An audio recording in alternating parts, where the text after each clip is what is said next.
We covered a story the other day from a U.S. Senator by the name of Cindy Hyde-Smith out of Mississippi.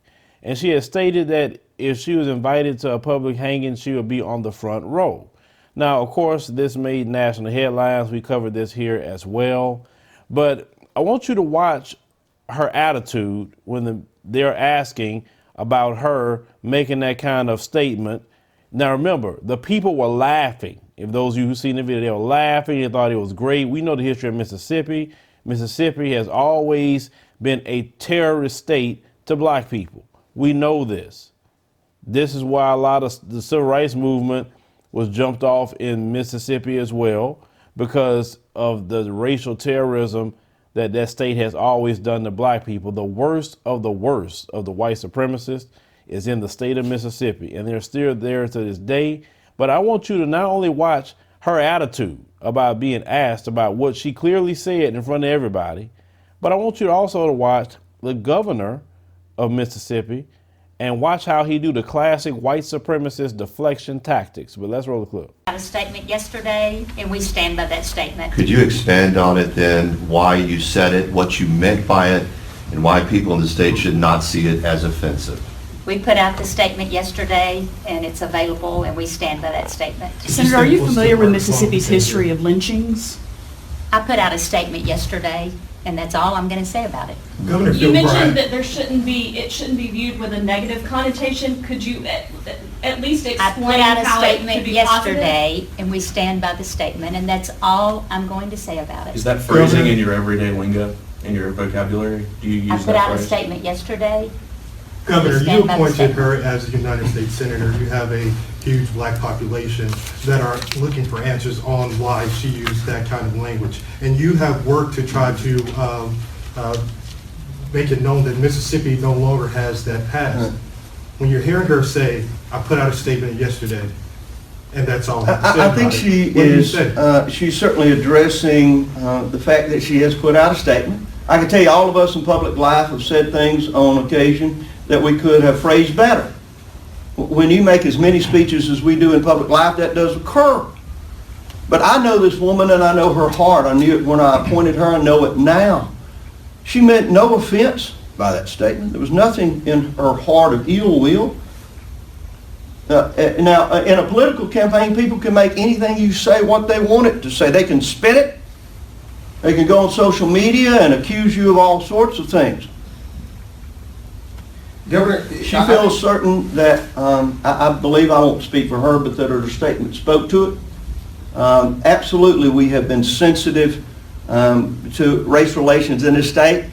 I brought the President of the United States here to open the Civil Rights Museum.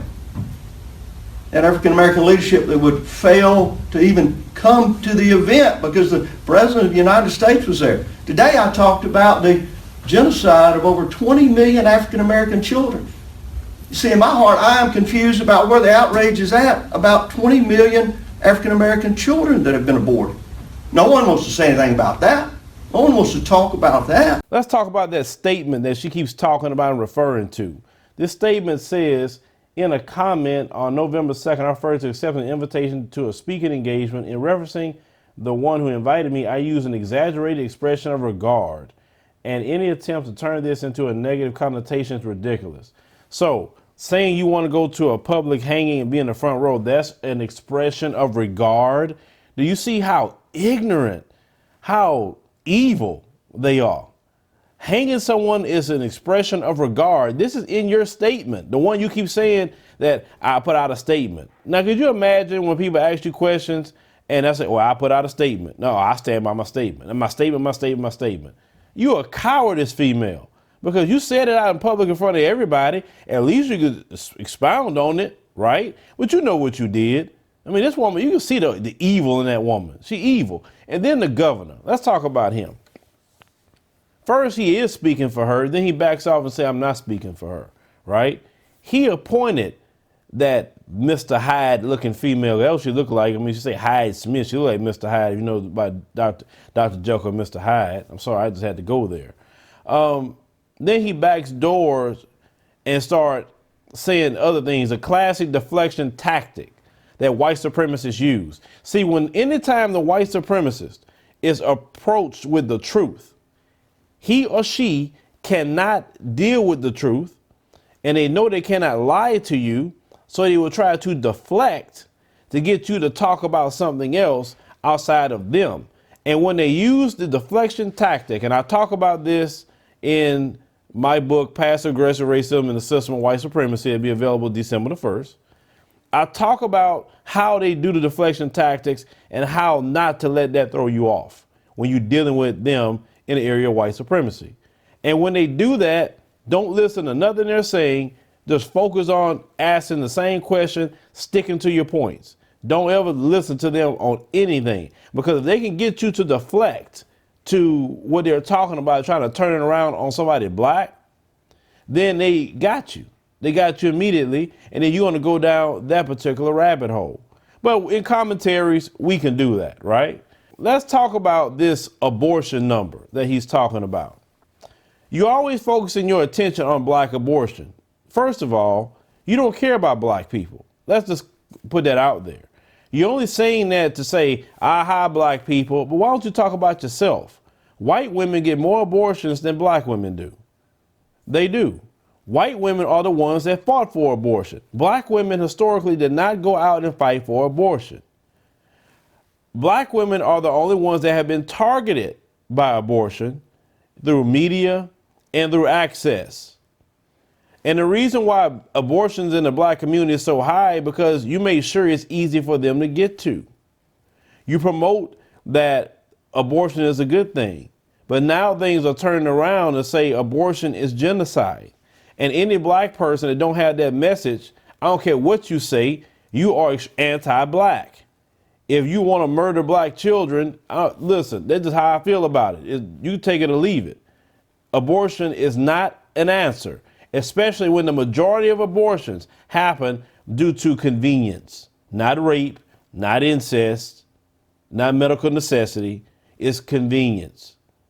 Sorry, I take a hard line and hard stance on that. And that's not up for debate with me. I don't want to hear the stories. It's just my opinion. It just is what it is. If you disagree, you disagree.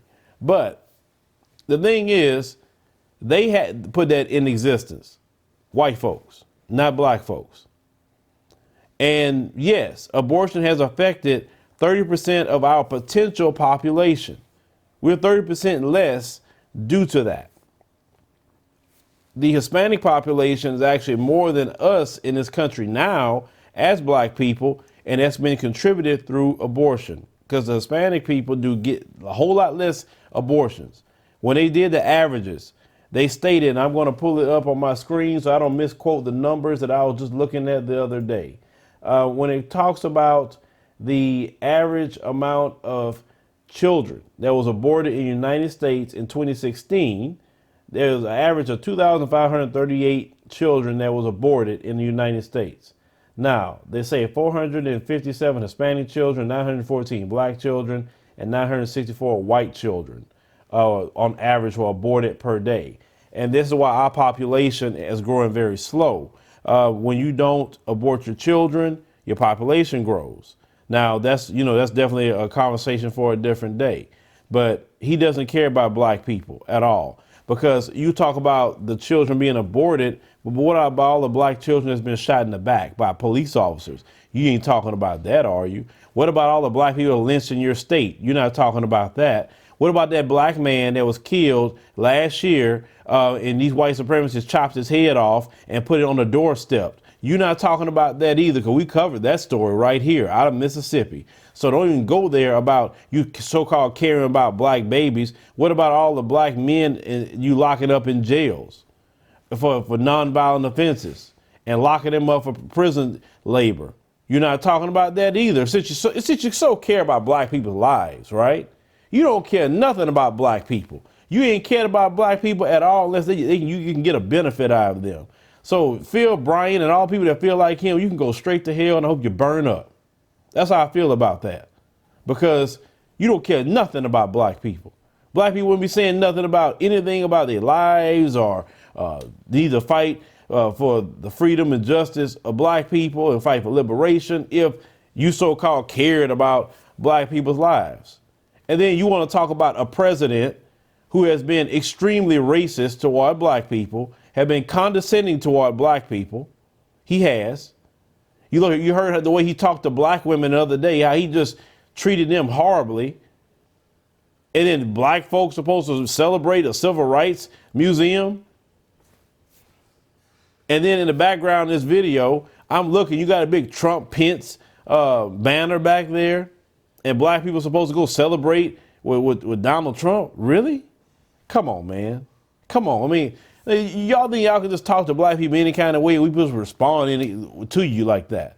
No, more and more black people, and thank God the younger black people is different. More and more younger black people are not going along to get along. You know, we got a few that's going to do that because they're scared and they're afraid of you.